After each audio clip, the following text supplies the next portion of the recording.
call hosted by Investec Capital Services. As a reminder, all participant lines will be in the listen-only mode, and there will be an opportunity for you to ask questions after the presentation concludes. Should you need assistance during the conference call, please signal an operator by pressing star then 0 on a touch-tone phone.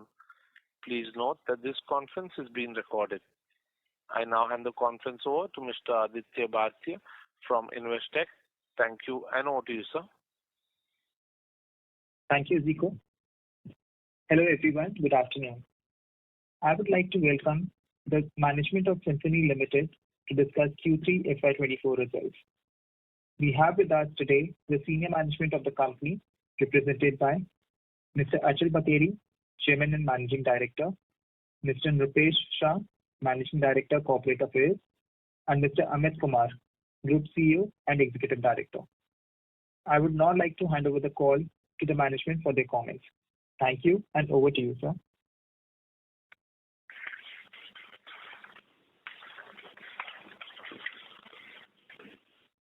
So we will have a brief presentation. I welcome all of you to Symphony Q3 and 9 months earning call presentation. So customary safe harbor statement applies.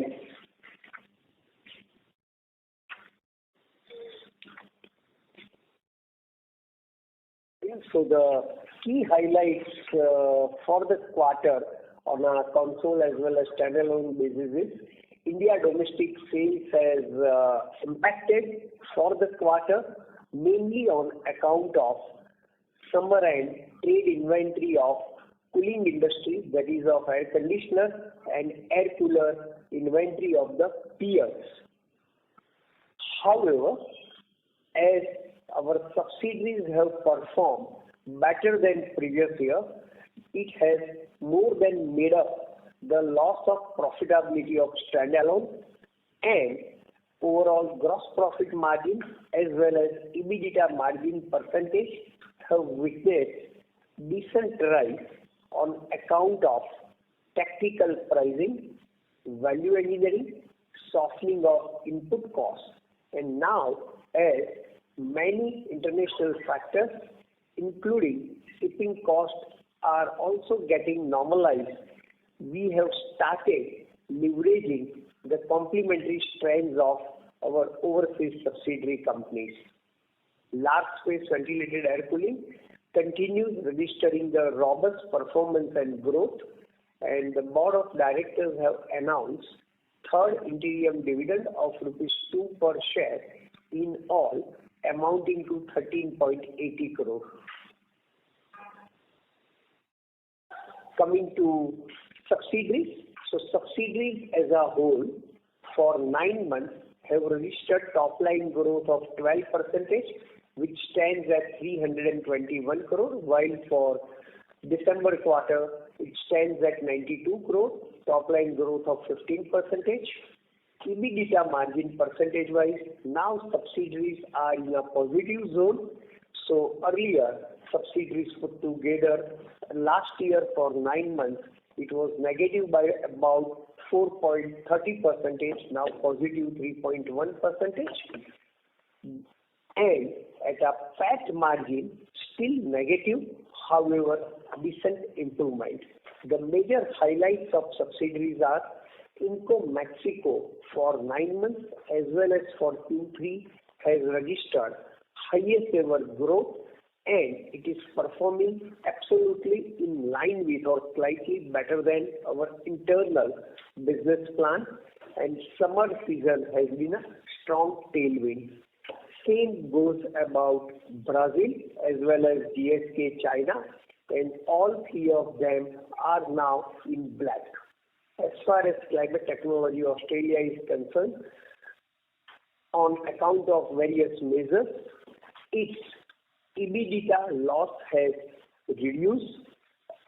However, on account of demand headwind persists, which is likely to continue even in current quarter, still there is a EBITDA loss, but it has narrowed substantially.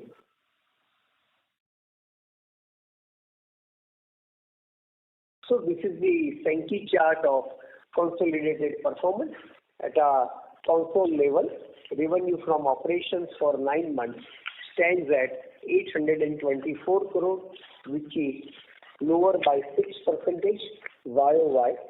However, cost of goods sold, that is bill of material cost and variable cost, is lower by 12%, resulting into improvement in gross profit margin percentage by 320 bps, which stands at almost 48%, and leading to EBITDA margin percentage improvement of about 40 bps, that is 13.5%, and despite lower sales, console EBITDA stands almost at the same level, that is 111 crore, and PAT is about 100 crore, marginally higher than previous year.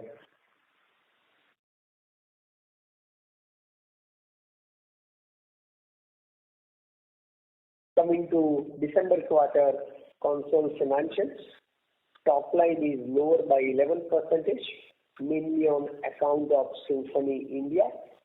However, gross margin percentage has improved by 380 bps, and it stands at 47.5%.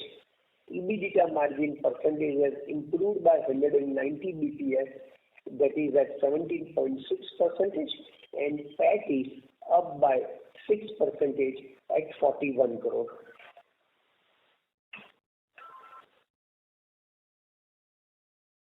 And this is the waterfall chart of December quarter console EBITDA margin movement. So as it can be seen, it has moved from 15.7 to 17.6%.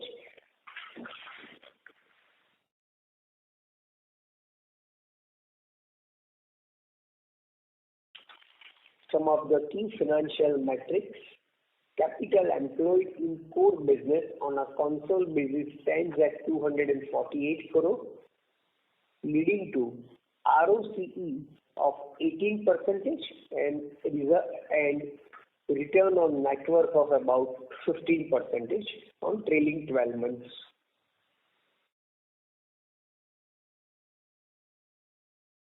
Coming to standalone, that is Symphony India performance, for 9 months there is a degrowth of 16% on account of reasons as mentioned earlier, and it stands at 545 crore. Gross margin has improved to 49.3%, and EBITDA is lower by about 2%, mainly on account of impact of top line, and it stands at 18.9%, and PAT for 9 months is at 107 crore, that is 19.6%, marginally higher than previous year.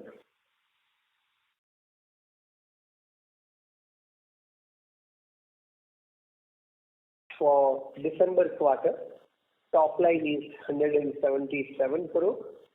Gross margin is 46.3 crore, that is 82 crore, lower by 19%, and PAT on a standalone basis stands at 43 crore, which is 24.2%, about 1% higher than YOY, but absolute amount wise 17% lower.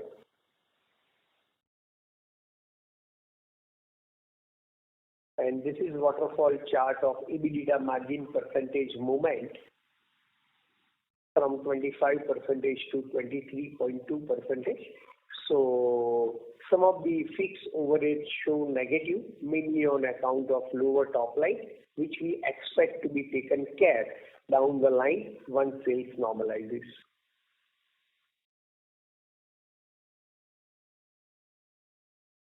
And on a standalone basis, capital employed for December quarter is negative 11 crore.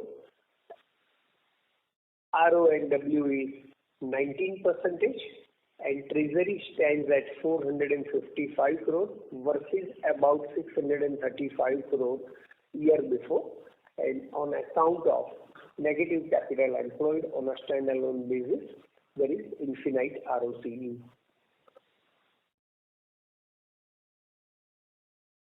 And coming to outlook, Symphony very much remains number one in air cooler industry.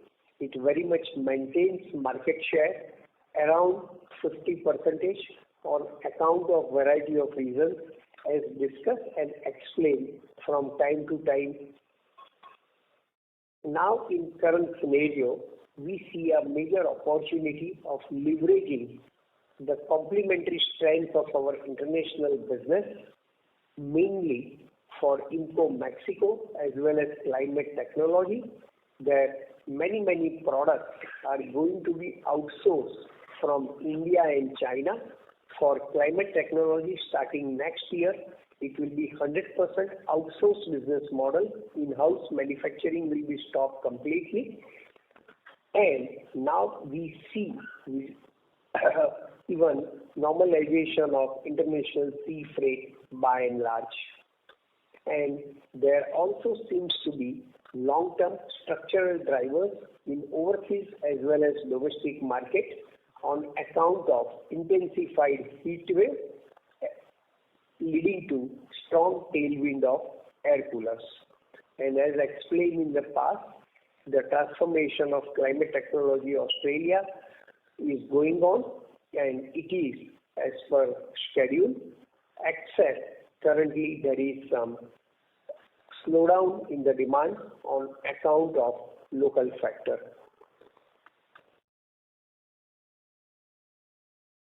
Thank you. So we can take the questions. Thank you very much. We will now begin the question and answer session. Anyone who wishes to ask a question may press star and one on the touchtone telephone. If you wish to remove yourself from the question queue, you may press star and two. Participants are requested to use handsets while asking a question. Ladies and gentlemen, we will wait for a moment while the question queue assembles.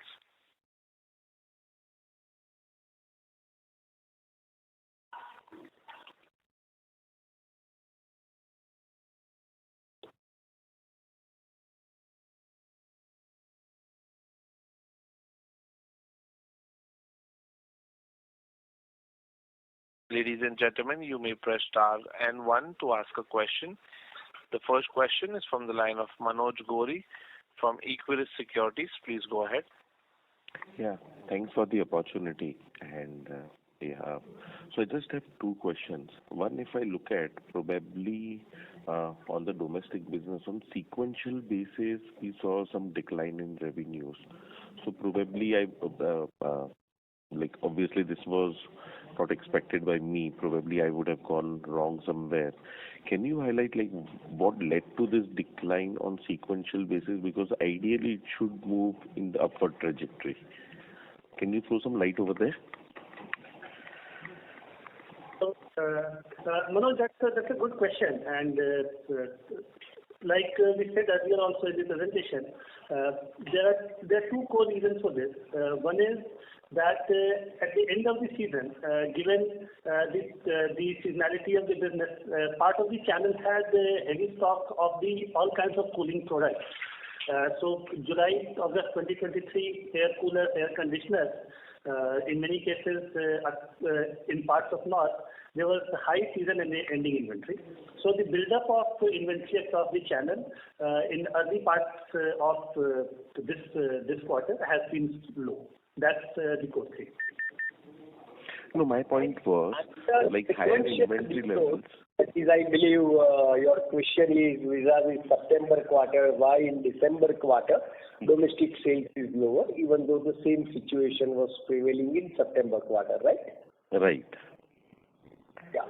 So the point is, even though we do have a decent collection as conveyed earlier, but on account of cooling products inventory lying with the trade, trade is not intending to list them, and hence we are unable to bill them.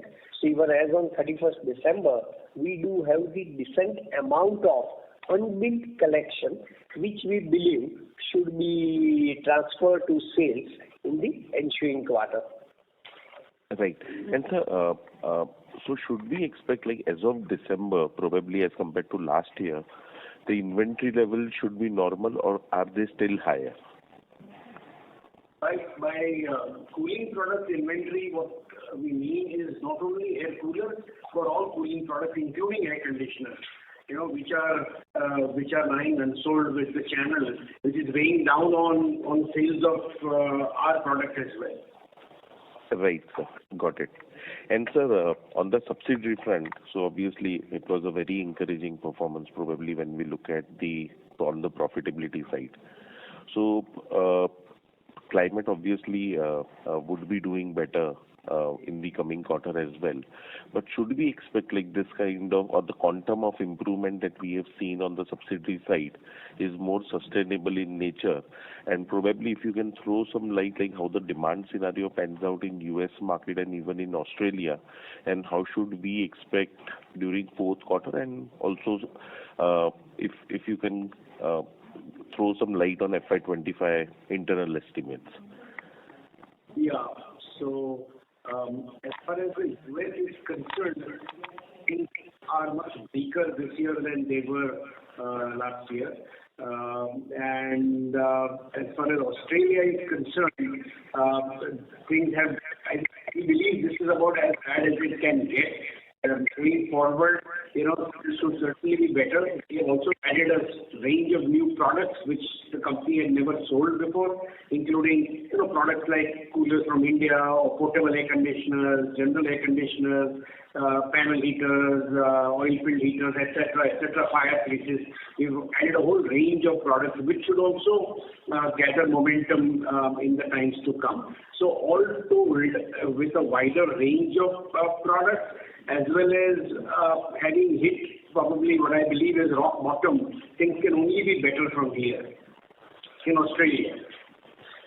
And as far as Inco Mexico and Brazil and GSK China are concerned, they have delivered well. And it is expected to perform in line with what it is delivering. Right, sir. Got it, sir. Thanks a lot and wish you all the best. Thank you. Thank you. Before we take the next question, a reminder to all participants, you may press star and 1 to ask a question. Our next question is from the line of Pulkit from GS. Please go ahead. Sir, thank you for taking my question. So I think my question is... May I request you to use your handset, please? Okay, is this clearer? Yes, sir. Thank you. Okay.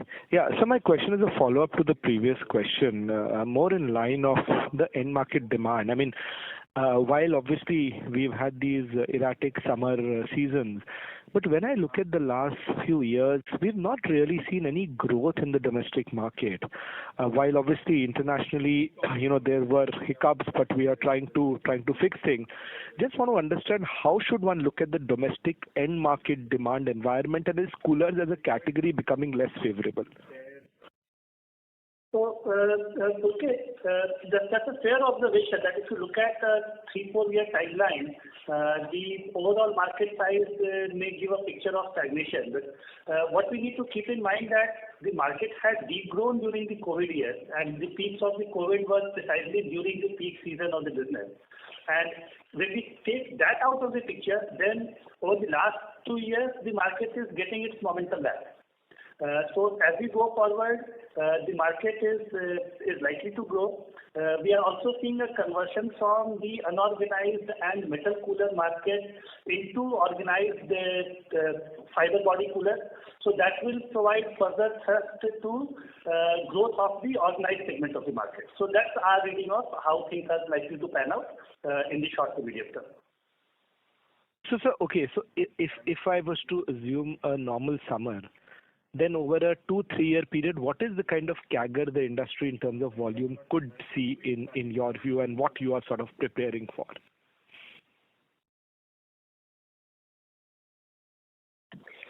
So, as per our IR policy, we are not giving any company-specific guidance for the ensuing quarter or year. However, as I understand, your question is about the industry growth and sustainability. So we believe that industry seems to register on an average at least about 10% CAGR growth.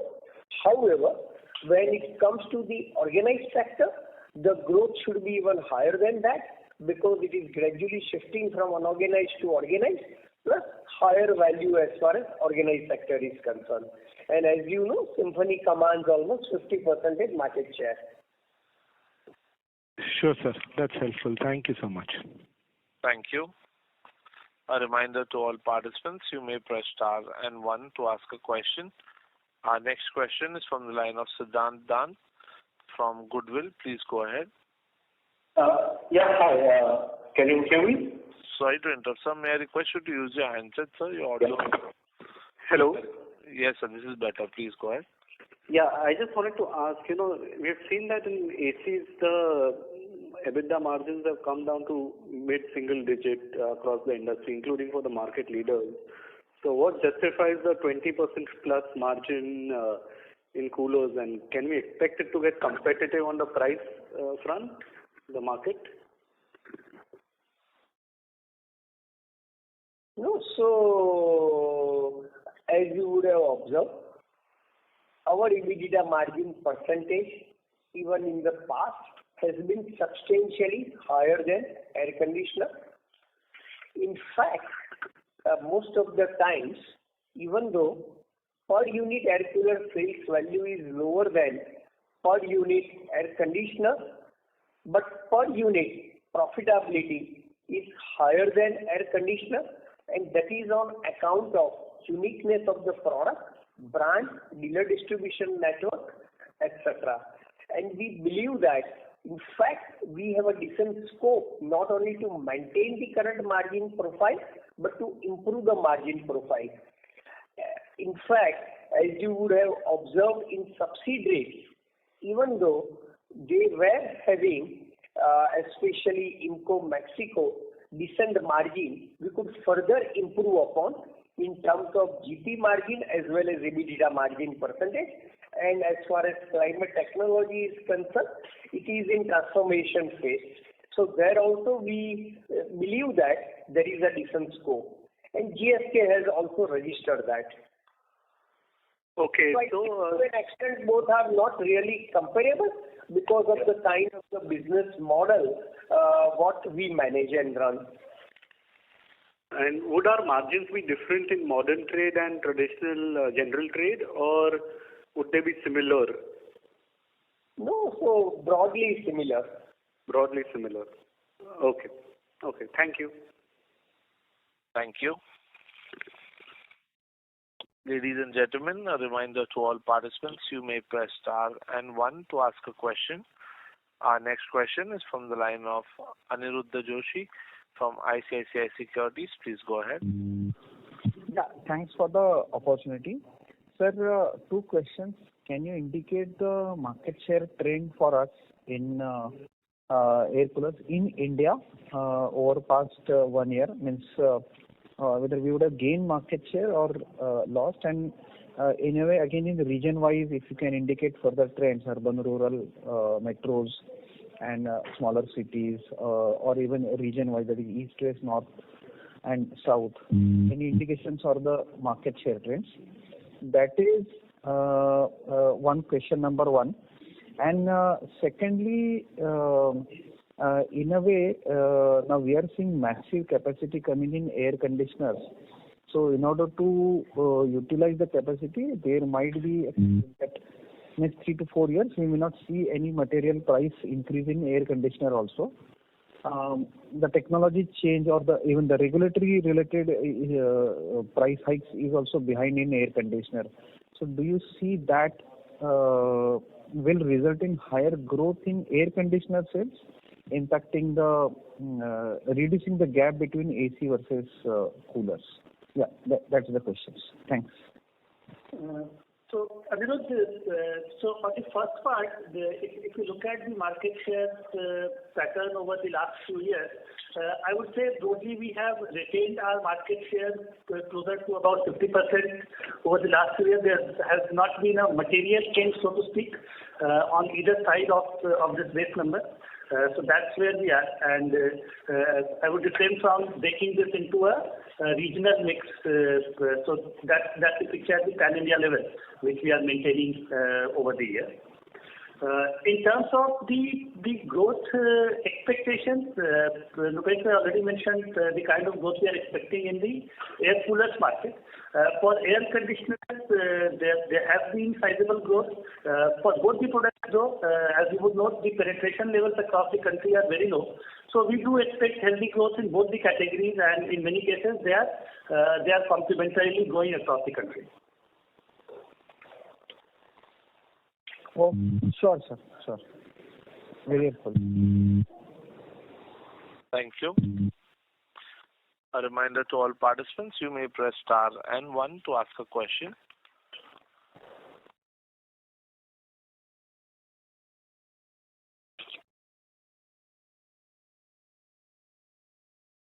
Our next question is from the line of Vignesh Iyer from Sequent Investments. Please go ahead.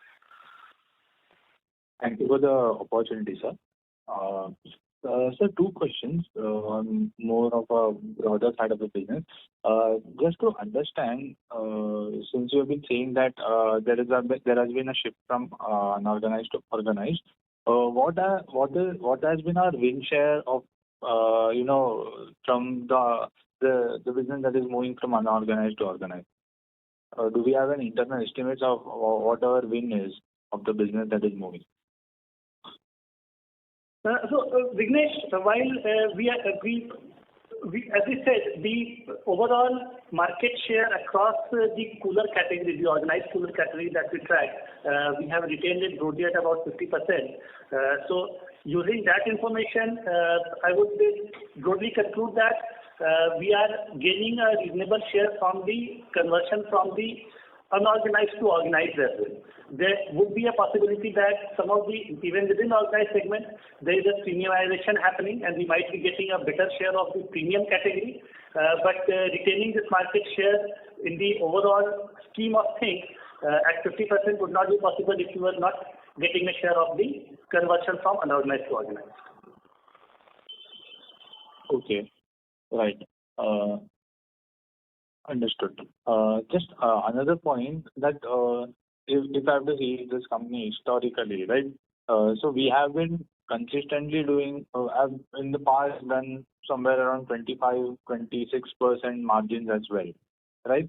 So now we are seeing that at consolidated level, that is, we are seeing our subsidiary, turn around and reaching break even. So is there anything in place that will help this company, go back to that 20%, 25% margin on consistent basis? I mean, is there something that has changed very drastically in the industry itself for us to not go back to that margins? Just to get an understanding. No, so we have a roadmap and we have internal target to achieve that and also some strategy in place. So we believe that certainly there is a good possibility to improve overall margin profile on standalone as well as on console basis, including at subsidiary level, particularly climate technology. Okay. So what is that internal estimate? Maybe over a period of 5 years, if you can tell me. I mean, I'm not asking for a guidance per se.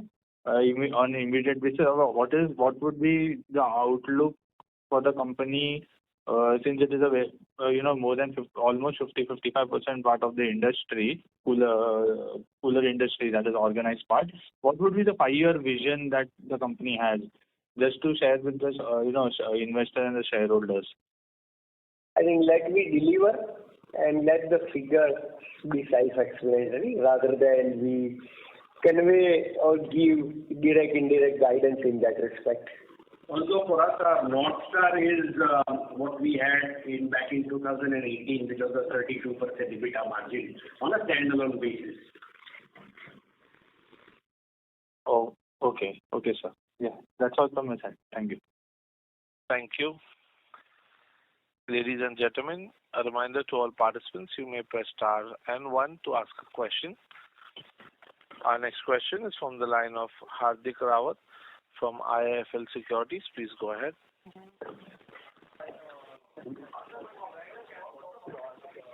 Mr. Rawat, your line has been unmuted. Please go ahead with your question. Yeah, can you hear me now? Yes, sir. Please go ahead. Yeah. So just wanted to understand what are the numbers or the revenue and EBITDA numbers for the subsidiaries individually?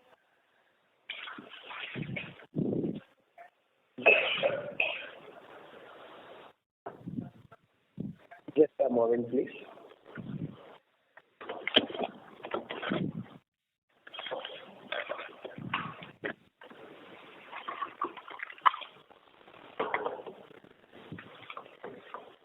So for 9 months, Inco Mexico,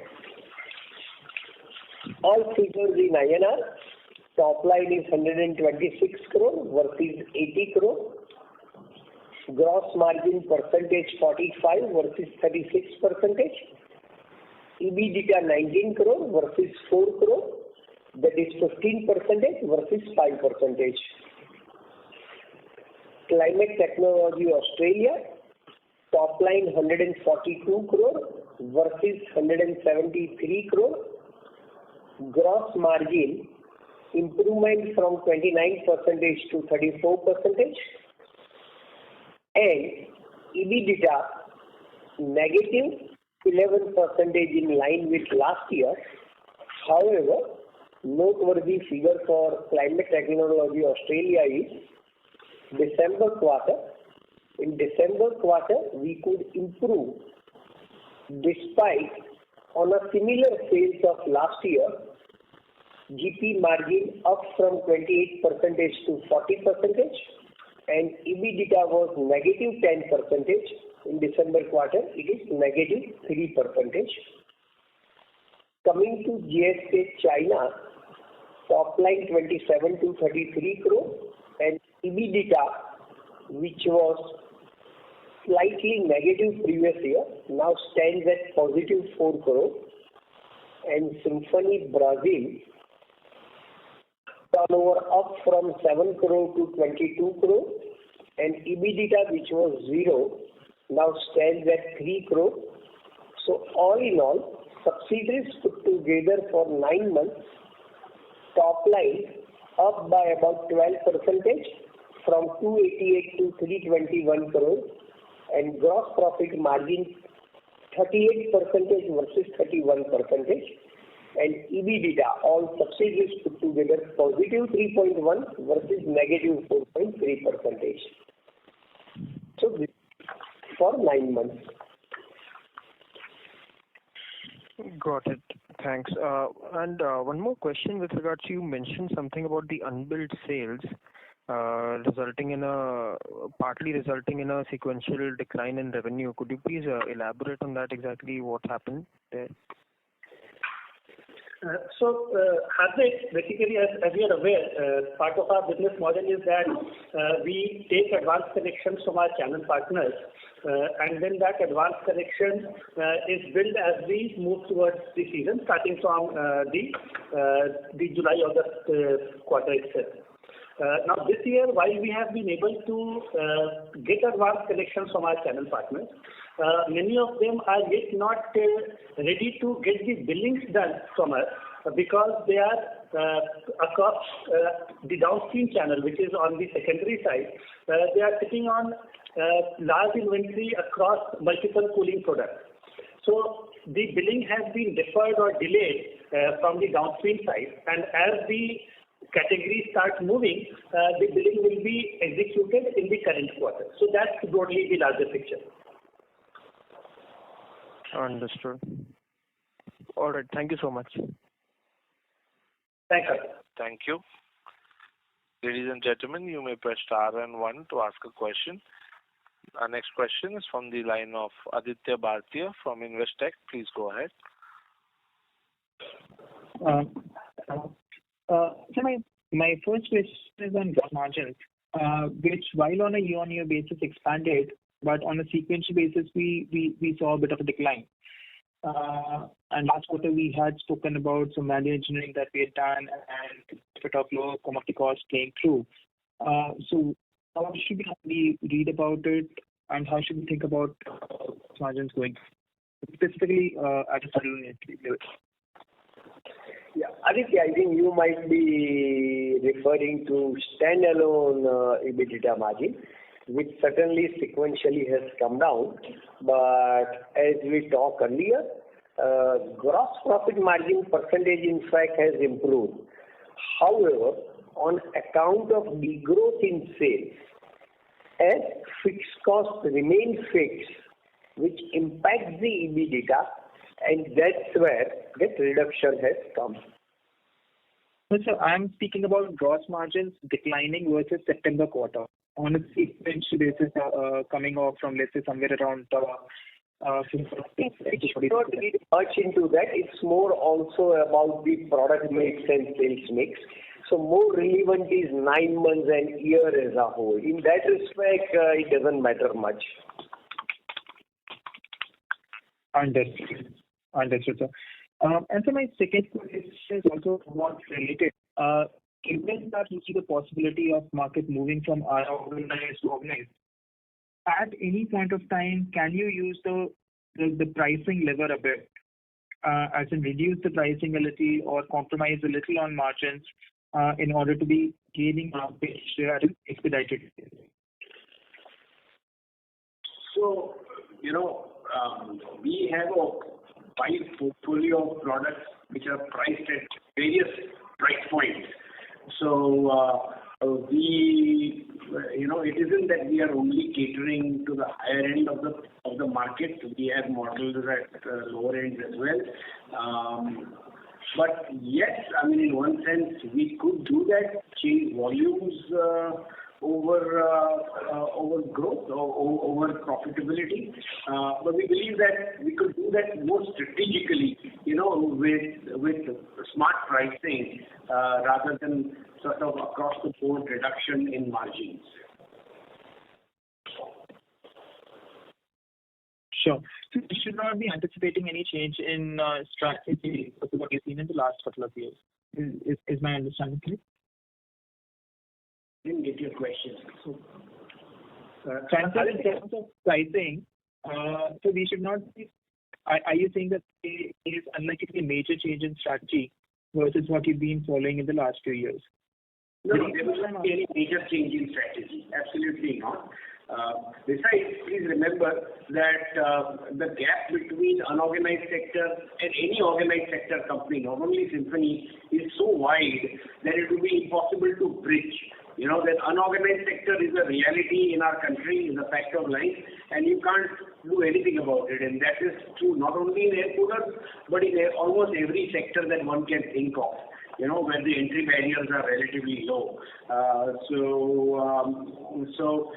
unorganized sector is here to stay, and there is no way that any company in any organized sector company in any sector can reduce their pricing to that level, to their levels. Sure. Understand that, sir. Thanks. Thank you. Ladies and gentlemen, that was the last question of our question and answer session. As there are no further questions, I would now like to hand the conference over to the management for closing comments.